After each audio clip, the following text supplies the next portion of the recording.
su si ra tan no le si hai ba đang nghe lại tiếng ở chùa này anh kim mất phố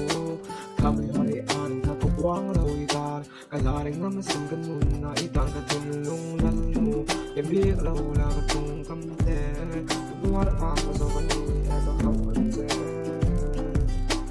mình sẽ thiêm rồi con ngài em dễ đi ra là anh đâu cần in việc na in mùa hôn ông đôn lâu mà sẽ gắt lạc để la mà cả những cái gì cái dòng cả luang liềm a text message kam hulaw chuan ka tumbur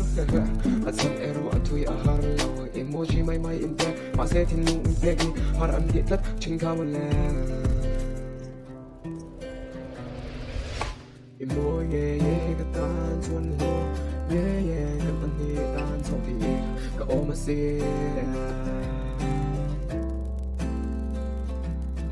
lên su si ra kan tu si he barang ye le kya nga chuan eng lu fu kami hari an ka ka wang la ta kalan nam si kan mun na ta riêng si se kan